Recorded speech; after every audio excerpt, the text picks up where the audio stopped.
The first time I saw Lieutenant Commander Maya Reeves, she was standing in the middle of our cruiser's training deck, looking like she'd just wandered into the wrong building.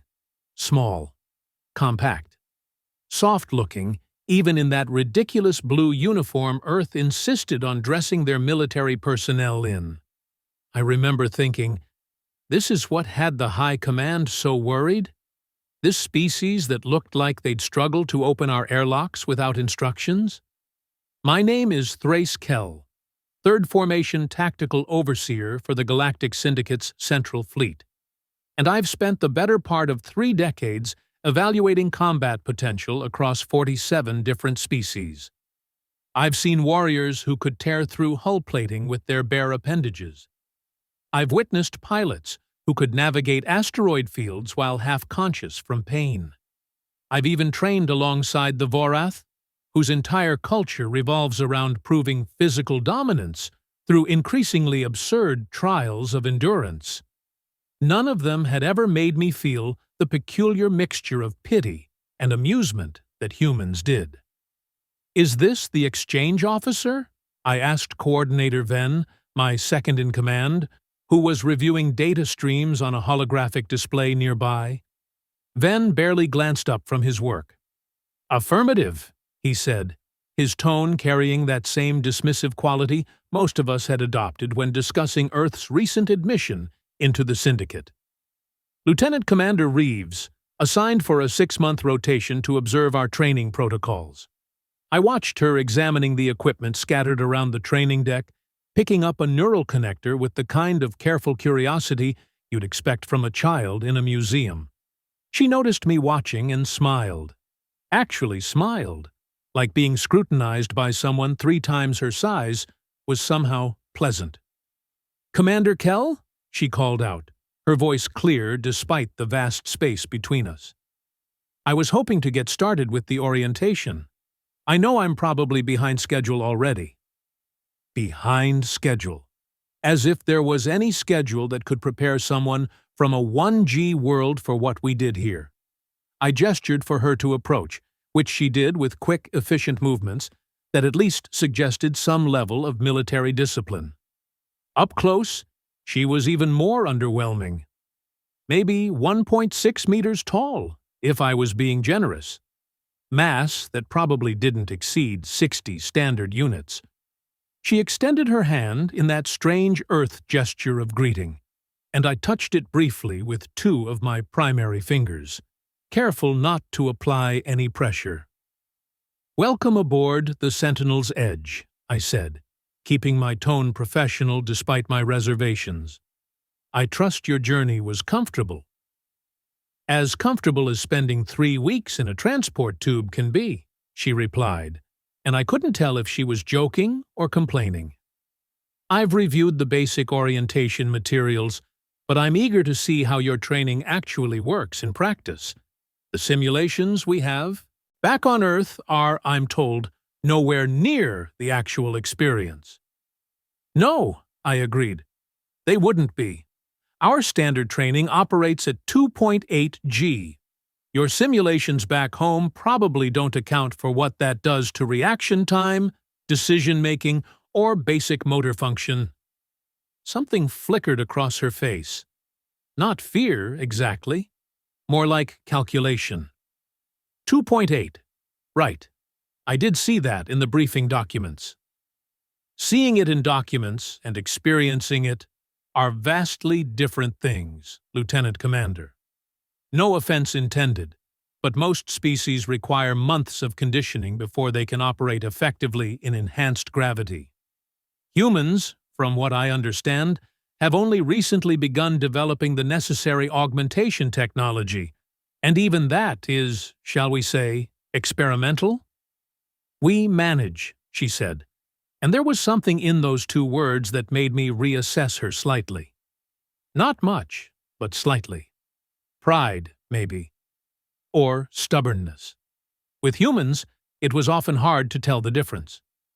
Coordinator Ven finally looked up from his display, his sensory stalks tilting toward Reeves with obvious curiosity. "Will she be observing from the safety platforms, Or did Command actually authorize her for active participation? I checked my own data feed, scrolling through the authorization codes. Active participation, apparently. Though I suspect that means something different to the humans than it does to us. I can hear you both, you know, Reeves interjected, her tone light but pointed. And yes, I'm cleared for active participation. I didn't come all this way just to watch from the sidelines and take notes. Ven made a chittering sound that was his species' equivalent of a laugh. Ambitious. I appreciate that, Lieutenant Commander. Though I should warn you that our idea of active participation might be considerably more intense than what you're used to. Then I guess I'll learn quickly, she said. The thing about humans is that they have this absolutely fascinating inability to recognize when they're outmatched. It's not even confidence, really. It's more like willful ignorance combined with an almost pathological optimism. Every species in the Syndicate had encountered it at some point during humanity's rapid and somewhat chaotic integration into galactic society. They'd shown up in ships that were held together more by determination than engineering, proposing trade agreements with economies they barely understood, offering military assistance with weapons technology that was, charitably speaking, quaint. And yet somehow, they kept surprising people. Never in the ways that mattered, of course, but enough to be, well, annoying about it. Very well, I said, deciding that the quickest way to manage this situation was to simply let reality do the teaching. We'll start with basic orientation. Follow me. I led her across the training deck toward the gravity modification chambers, where recruits learned to operate under various environmental conditions. The deck itself was massive, easily 200 meters across, with enough vertical clearance to accommodate species that stood 5 meters tall in their natural posture. Equipment hung from rails above us, ranging from neural interface rigs to full sensory deprivation pods. The lighting was kept deliberately harsh, eliminating shadows and forcing constant visual adaptation. Reeves looked around with undisguised fascination, her head swiveling to take in every detail. How many recruits do you train at once? Typically between 50 and 70, depending on the formation cycle. Right now, we're between sessions, so you'll mostly be working one-on-one with supervisors until the next group arrives. One-on-one? That seems inefficient. I glanced back at her. It is, but Command insisted on a dedicated integration track for the human exchange program. Something about not wanting to, and, I'm quoting here, traumatize your personnel through comparative inadequacy. How thoughtful, she said, and I definitely caught sarcasm that time. We reached the gravity chambers, and I pulled up the control interface, setting the parameters to something that wouldn't immediately incapacitate her. 1.5 G, just enough to make her uncomfortable without causing actual harm. The chamber itself was a simple rectangular space, maybe 10 meters by 10 meters, with padded walls and floor. Standard equipment for species that were still learning to maintain balance under enhanced conditions. This is where we'll start, I explained, opening the chamber door. The gravity inside is currently set to 1.5 times your planetary standard. You'll enter, perform some basic movements, and we'll assess your baseline capabilities. Simple enough? Reeves peered into the chamber, then back at me. What kind of basic movements? Walking, turning, reaching for objects, maintaining balance, nothing complicated. And if I can handle that? Then we increase the intensity until we find your operational threshold. Every species has one. Usually, it's somewhere between 1.8 and 2.2 G for first attempts, depending on physiology and prior conditioning. She nodded slowly, processing this information. Then, without any further questions or hesitation, she stepped into the chamber. The door sealed behind her with a soft hiss, and I activated the gravity modification sequence. Through the transparent wall, I could see her body language shift immediately as the increased gravity took hold. Her shoulders hunched slightly, her knees bent to lower her center of mass. Her breathing became more deliberate, but she didn't fall, didn't panic, didn't immediately request extraction like I'd seen dozens of first-timers do. Instead, she took one careful step forward, then another, adjusting her gait to compensate for the increased weight. It was awkward, certainly, inefficient, but functional. "Interesting," Ven observed from beside me, his sensory stalks focused intently on Reeves. "She's adapting faster than expected." "It's only 1.5, I reminded him. "Wait until we push it higher." I increased the gravity to 1.7. Reeves stumbled, caught herself, and I saw her jaw clench with effort. But again, she didn't ask to stop. She continued moving through the chamber, completing the basic exercises I'd outlined. Her movements were increasingly strained, yes, but there was a stubbornness to her efforts that was, I had to admit, somewhat impressive. At 1.9 G, she finally went down to one knee, breathing hard. I opened a communication channel. "That's sufficient for today, Lieutenant Commander. You've established your baseline." "I can keep going," she said between breaths. "I'm sure you believe that. But trust me, pushing beyond your limits on the first day is counterproductive. You'll need time for your body to adapt." She looked up at the observation window, and even through the slight distortion of the barrier, I could see the determination in her eyes. 5 more minutes. "Lieutenant Commander." 5 more minutes. I glanced at Ven, who gave the equivalent of a shrug with his anterior appendages. "Her choice to make," he said. So I left the gravity at 1.9 and watched as Reeves forced herself back to standing. She completed 3 more circuits of the chamber, each one slower and more labored than the last, before finally signaling that she was ready to exit. When I reduced the gravity back to standard and opened the door, she practically stumbled out, her face flushed with exertion and her uniform dark with sweat. "Well," she said, hands on her knees as she caught her breath. "That was educational." "That was foolish," I corrected. "You could have injured yourself." "But I didn't." She straightened up, wincing slightly. "And now I know what I'm working with." Over the following days, I developed a grudging appreciation for Reeves's capacity for self-punishment. She showed up every morning at the start of duty cycle, already in training gear, ready to subject herself to whatever regime I'd designed. The gravity chambers, the acceleration simulators, the neural response training.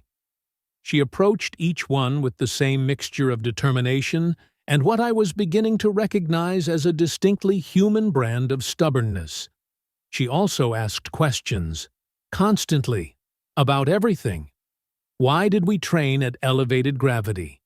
What were the theoretical limits of species adaptation? How did various physiologies respond to sustained high G exposure? What was the record for rapid acclimatization? Some of her questions were basic, the kind you'd expect from someone new to syndicate military protocol. Others were surprisingly insightful, suggesting she'd done considerably more research than I'd initially credited her with. "Your people really don't have any formal gravity adaptation programs?" I asked her one morning as we prepared for another session. "Not until recently," she admitted. "We've always been a 1G species living on a 1G world. The concept of training specifically for enhanced gravity environments didn't occur to us until we started encountering species like yours who operate at higher baselines. And yet you volunteered for this assignment." She grinned. "Someone had to be first. That's either very brave or very stupid." "Why not both?" I didn't have a good answer for that. By the end of her second week, Reeves had worked her way up to sustained operations at 2.1 G. It wasn't graceful, and it certainly wasn't efficient by syndicate standards, but it was functional. She could move through the training scenarios, complete the basic tactical exercises, and maintain cognitive function under conditions that would have hospitalized most humans. I'd sent regular reports back to command, noting her progress with what I thought was appropriate professional detachment. Apparently, it was a little too much detachment, because I received a priority communication from Admiral Torven himself. "Commander Kell," the Admiral's voice crackled through my personal comm system. "I've been reviewing your reports on the human exchange officer." "Yes, Admiral. Is there a problem?" "That depends on your perspective. High Command is pleased with Lieutenant Commander Reeves's progress. So pleased, in fact, that they want to accelerate the integration timeline." I felt a familiar sensation of dread forming in my lower thorax. Accelerate it? How, exactly? "They want her participating in full formation exercises with the next training cohort. Standard protocols, standard gravity." "Admiral, with respect, she's barely managing 2.1 G in controlled environments. Our formation exercises run at 2.8. That's an enormous gap." "I'm aware of the gap, Commander. I'm also aware that Command doesn't particularly care about my awareness. Or yours, for that matter.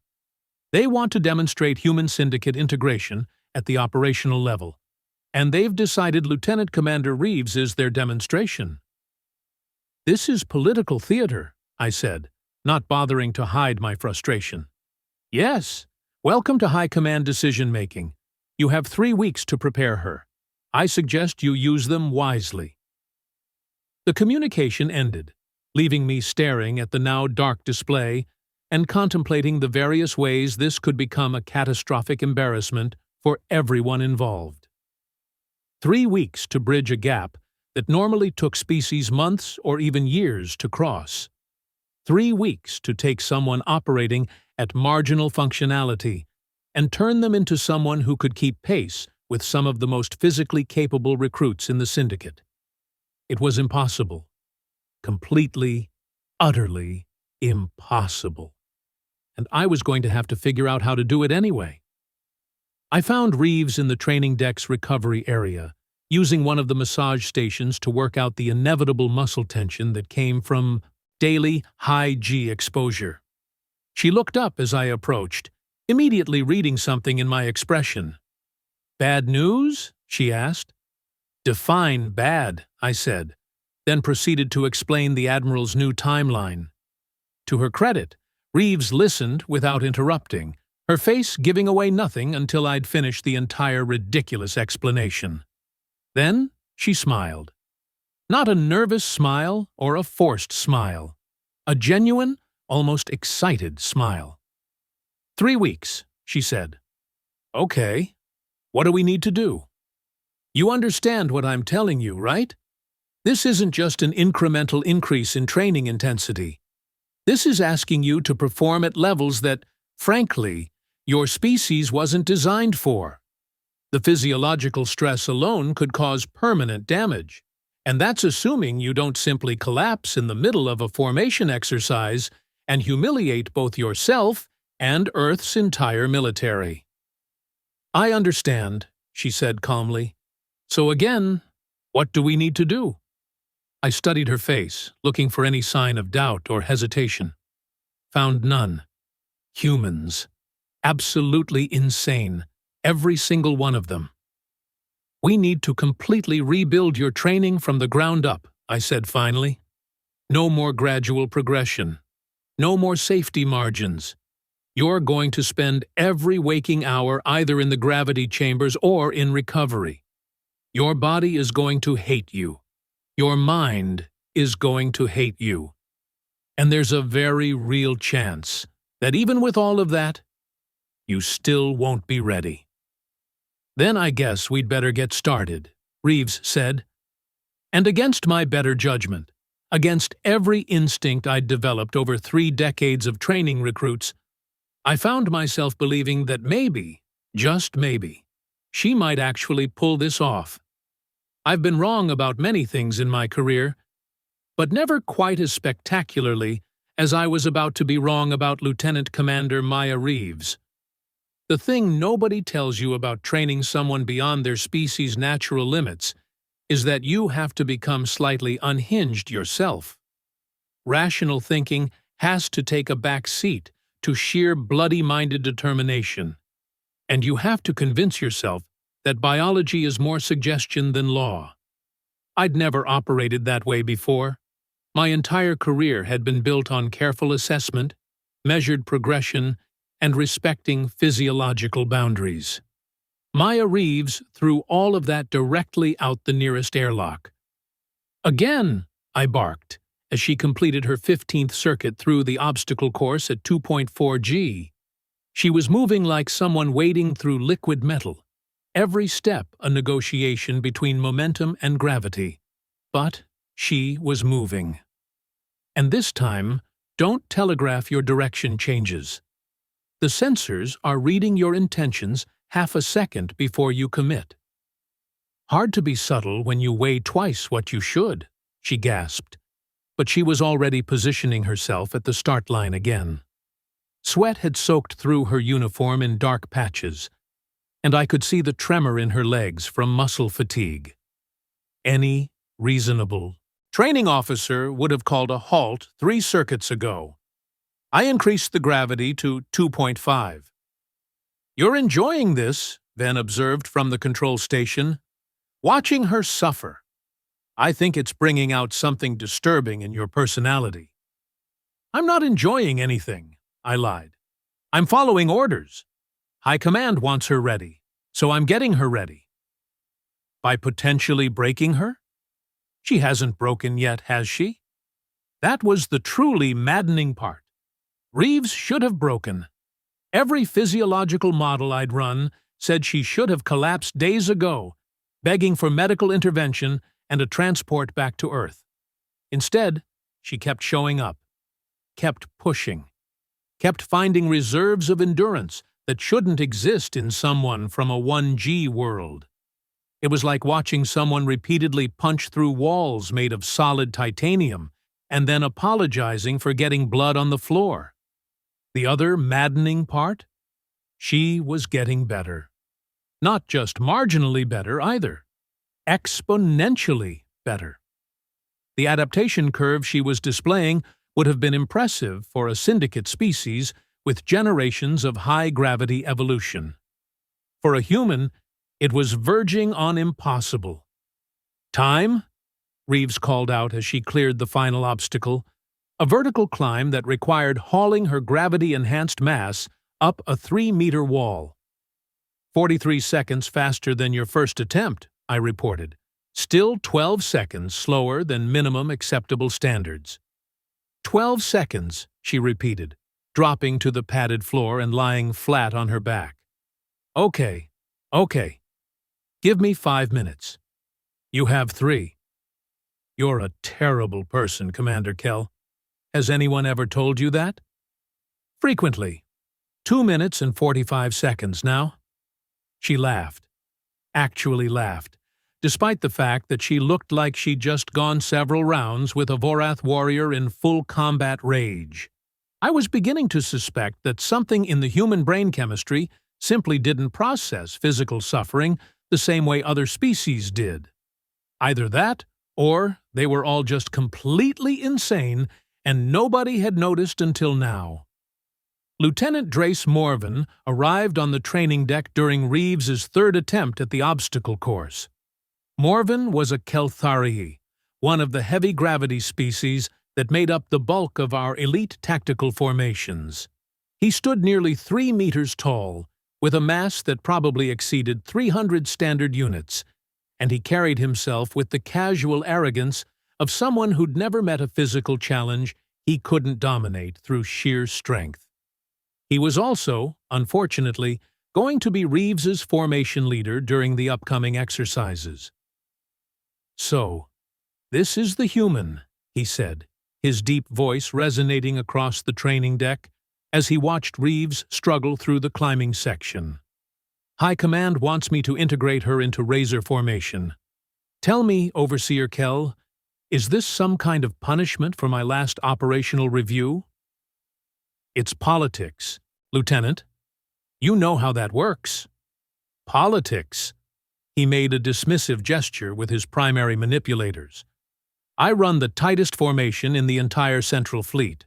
My team operates like a single organism. Precision, power, perfect synchronization. And now, I'm supposed to accommodate someone who looks like she'd have trouble opening a supply crate? She's stronger than she looks. She'd have to be. Morven moved closer to the obstacle course, his massive frame casting a shadow over the entire area. Reeves had just reached the top of the climbing wall and was transitioning to the balance beam section, her movements shaky but determined.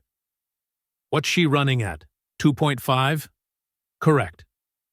And she's supposed to be ready for 2.8 in what? 2 weeks? 1 week now? And yes. Morven laughed, a sound like rocks grinding together. You've always been optimistic, Kell, but this is delusional even for you. There's no possible way she'll be operational by then. She'll wash out during the first formation drill, and then we'll all pretend this integration experiment never happened. I didn't respond immediately, partly because a significant portion of me agreed with Morven's assessment, mostly because I was watching Reeves complete the balance beam section at 2.5 G, something that should have been flatly impossible for someone of her size and strength. She dropped to the landing platform, rolled with the impact, and came up in a defensive crouch that was surprisingly stable. "Lieutenant Morven," I called out, "would you care to provide a demonstration? Show the Lieutenant Commander what acceptable performance looks like?"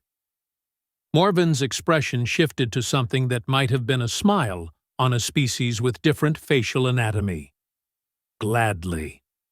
He moved to the obstacle course start line with easy confidence, barely glancing at the control panel as I set the gravity to 2.8. Standard operational conditions, the level Reeves would need to match in 7 days. Morven exploded into motion, his massive form moving through the course with brutal efficiency. He wasn't graceful exactly. Grace wasn't really possible at that size, but he was effective, clearing obstacles through a combination of power and practiced technique. His time was well within acceptable parameters. Actually, it was considerably better than acceptable. Morven wasn't just competent, he was exceptional, which was probably why he had the ego to match. "That," Morven announced as he finished, barely winded, "is the standard you're trying to reach, human. Think carefully about whether you want to continue embarrassing yourself." Reeves had been watching from the recovery area, and now she pushed herself to standing. "What's your name?" "Lieutenant Thrace Morven, Razor Formation Leader. And you are?" "The person who's going to be in your formation in 7 days." She walked toward him with deliberate steps, and I noticed she wasn't limping despite the obvious muscle fatigue. "I appreciate the demonstration. Very impressive. Must be nice having all that natural advantage." Something dangerous flickered in Morven's eyes. "Natural advantage? Sure.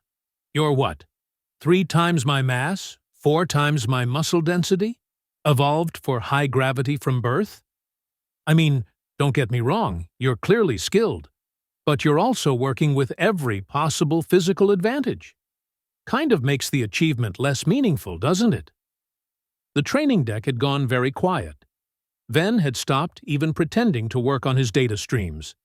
I was mentally reviewing emergency medical protocols, because I was fairly certain I was about to watch Morven tear a human in half. Instead, he laughed. "You have courage, I'll grant you that. Stupidity and courage are often indistinguishable, but still. You actually believe you're going to match my performance in 7 days?" I believe I'm going to exceed it, Reeves said calmly. Exceed it. That's what I said. You can barely complete the course at 2.5 G, and you think you're going to exceed my performance at 2.8? No, I think I'm going to exceed your performance at 3.0 G. The silence that followed was absolute. I stared at Reeves, trying to determine if she'd finally snapped under the training pressure and lost her grip on reality. 3G was beyond standard operational parameters. It was the level we used for specialized conditioning of elite units, and even then, only for short durations, suggesting that she, a human who'd arrived barely able to function at 1.5 G, would exceed a veteran formation leader's performance at 3G, was beyond ambitious. It was delusional. You're insane, Morven said, but there was something new in his voice. Not respect, exactly, but interest. Completely, utterly insane. Probably, Reeves agreed, but I'm also right. Commander Kell, can you set up a demonstration for 1 week from today? Same course, 3.0 G, Lieutenant Morven and myself. Let's make this interesting. Lieutenant Commander, I started, trying to inject some sanity into the situation. I don't think... 1 week, she repeated, her eyes locked on Morven's. Unless the lieutenant is worried about being beaten by someone a quarter his size? Morven's response was immediate. You have your demonstration, human. 1 week. I'll even let you go first, so you can watch a professional work afterward.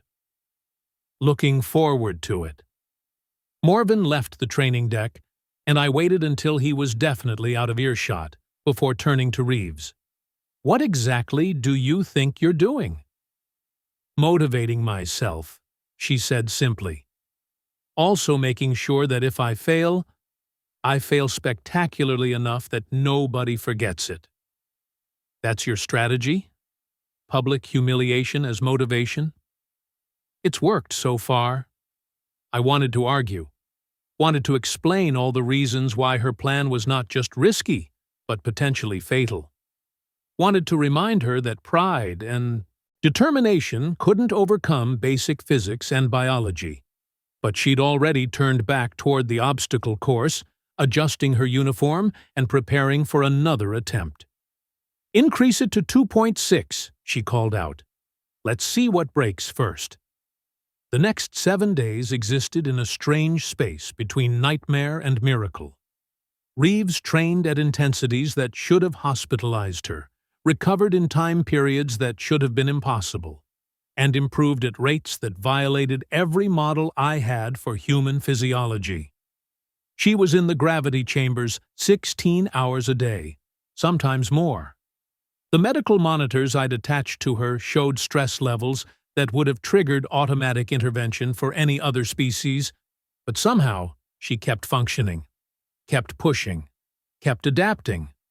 By day 4, she was operating consistently at 2.7 G. By day 6, she'd completed the obstacle course at 2.8 G within acceptable time parameters. Not great parameters, but acceptable. And her technique was improving exponentially. She'd learned to move in ways that minimized energy expenditure, to use momentum rather than fight against it, to leverage the gravity instead of treating it as pure resistance. She's going to attempt this, Ven said on the morning of day 7. She's actually going to run the course at 3G. I know. And there's a reasonable probability she'll succeed. I know that too. You realize this breaks approximately 17 different theoretical models about human limitation? I'm trying not to think about it. The training deck filled up about an hour before the scheduled demonstration. Word had spread throughout the Sentinel's Edge, and apparently everyone wanted to watch either a historic achievement or a catastrophic failure. Possibly both. Morven arrived early, stretching and warming up with the casual confidence of someone who knew exactly how this was going to end. Reeves showed up exactly on time, looking exhausted but determined. Last chance to back out, Morven offered, though his tone suggested he knew what the answer would be. Not really my style, Lieutenant. You ready? The question is whether you are. I pulled up the control interface, running final system checks. Lieutenant Commander Reeves will run first, as agreed. Gravity will be set to 3.0 G, standard course configuration. Any questions? Just one, Reeves said. When I finish, do I get a vacation? If you finish, you can have a month. Deal. She stepped up to the start line, and I watched her face carefully, looking for doubt, for fear, for any sign that she understood the magnitude of what she was about to attempt. Found only that same stubborn determination that had characterized every moment of the past 3 weeks. I activated the gravity modification, bringing the course up to 3G, and watched Reeves's entire body posture shift as the increased weight settled onto her frame. Whenever you're ready, Lieutenant Commander. She exploded forward. The first section was a straight sprint across 20 meters of open deck, and Reeves covered it faster than I'd thought possible. Her technique had evolved beyond just compensation for the gravity. She was using it, timing her steps to build momentum that carried her forward despite the crushing weight. The climbing wall should have stopped her completely, but she attacked it with a combination of power and technique that let her haul her tripled mass up the vertical surface. Her hands were bleeding by the time she reached the top. She didn't slow down. The balance beam section was always the worst part of any high-G run because it required both stability and speed. Reeves crossed it like she was running across solid ground, her center of gravity perfectly controlled despite the impossible conditions. The final obstacle was a series of vertical leaps between platforms of increasing height, designed to test explosive power under enhanced gravity. She cleared all 6 platforms. The last one required her to jump nearly 2 meters while carrying 3 times her normal weight. I saw her legs compress, saw the moment where she committed everything to that final leap, saw her grab the edge of the platform and pull herself up through sheer determination and what had to be screaming muscle fiber. She completed the course at 3G. In a time that was not just acceptable, it was competitive with established standards. The training deck erupted in noise, cheering from species that normally considered humans amusing curiosities. Ven was chittering so rapidly I couldn't understand him, and Morven, standing at the start line with his confident expression slowly dissolving into shock, just stared at the timer display like it had personally betrayed him. Reeves stumbled off the final platform, her legs finally giving out, and I rushed over with the medical team I'd kept on standby. She waved them off, breathing in ragged gasps, but grinning like she'd just discovered something incredible. "Beat that, Lieutenant," she managed between breaths. Morven approached slowly, his massive frame somehow seeming smaller than usual. He stared down at Reeves with an expression I'd never seen on his face before. "How?" "Spite, mostly," Reeves said. "Also, excellent training. Commander Kell might be terrible, but he's terribly effective. Your species shouldn't be capable of this." "Yeah, we get that a lot. Turns out we're capable of quite a few things people don't expect."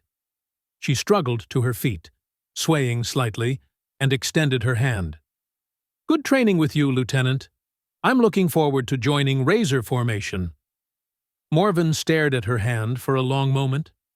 Then, carefully, with a gentleness that seemed impossible from someone his size, he took it. "The honor is mine, Lieutenant Commander, and I apologize for underestimating you." "Don't apologize. Just help me to medical before I pass out. I think I broke something important."